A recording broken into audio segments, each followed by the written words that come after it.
तो दोस्तों स्वागत है आज लोगों का आज के एक नए वीडियो में। आज हम 1857 के विद्रोह यानी कि भारत की पहली क्रांति जो कि स्वतंत्रता के लिए लड़ी गई थी उसके बारे में बात करने वाले हैं। तो वीडियो को अंत तक देना चाहिए, पूरी जानकारी प्रॉपर रूप से मिल जाए। चलिए शुरू करते हैं। उन्होंने इस फूट का फायदा उठाया और अपना दबदबा बनाया। कई विद्रोह हुए जो विदेशी शासन के खिलाफ लोगों की नाराजगी दिखाते थे। ये शुरुआती प्रतिरोध भले ही छिटपुट और अक्सर दबा दिए गए, लेकिन भारतीयों के अंदर सुलगती असंतोष की आग को दर्शाते थे। एक बहुत बड़े विद्रोह का मंच तैयार हो रहा था। अंग्रेजों ने कुछ नीतियां लाईं जो कुछ मायनों में अच्छी थीं तो कुछ में बुरी।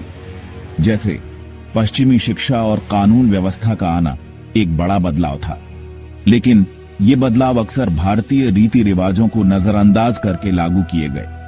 इससे लोगों में नाराजगी और अलगाव की भावना बढ़ी। विद्रोह के बीज बोए जा चुके थे। 1855 का विद्रोह, जिसे सिपाही विद्रोह या पहला स्वतंत्रता संग्राम भी कहा जाता है, कोई अचानक हुई घटना नहीं थी।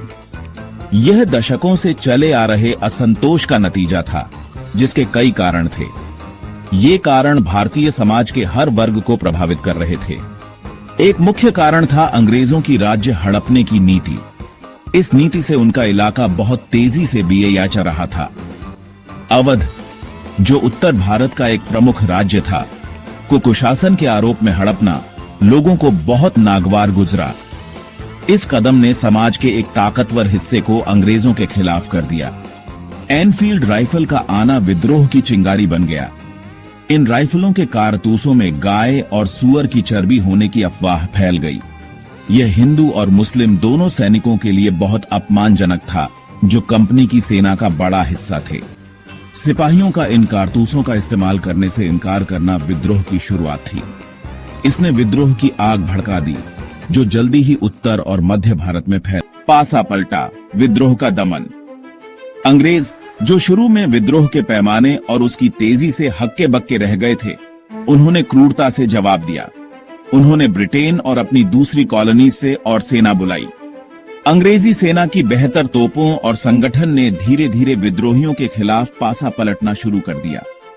दूसरी तरफ विद्रोहियों के पास एक यूनिफाइड कमांड स्ट्रक्चर और स्पष्ट रणनीति की कमी थी।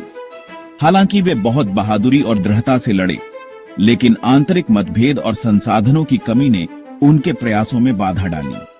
अंग्रेजों ने इन कमजोरियों का फायदा उठाया।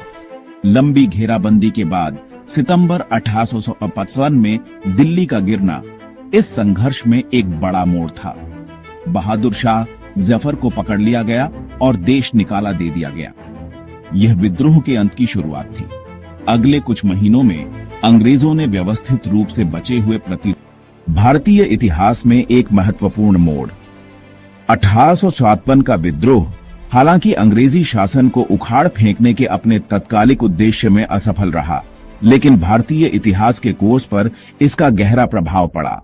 इसने अंग्रेजों और भारतीयों के रिश्तों में एक महत्वपूर्ण मोड़ ला दिया। जिस क्रूरता से विद्रोह को दबाया गया और उसके बाद ब्रिटिश सरकार की नीतियों ने राष्ट्रवाद के बीज बोए, जिसके कारण अंततः 1946 में भारत को आजादी मिली। विद्रोह के सबसे महत्वपूर्ण परिणामों में से एक था ईस्ट इंडिया कंपनी के शासन का अंत। 1858 में ब्रिटिश सरकार ने भारत का सीधा नियंत्रण अपने हाथ में ले लिया, जिससे ब्रिटिश राज का युग शुरू हुआ। यह बदलाव भारत के प्रशासन में अधिक नियंत्रण और केंद्रीकरण की दिशा में ब्रिटिश नीति में बदलाव को दर्शाता है।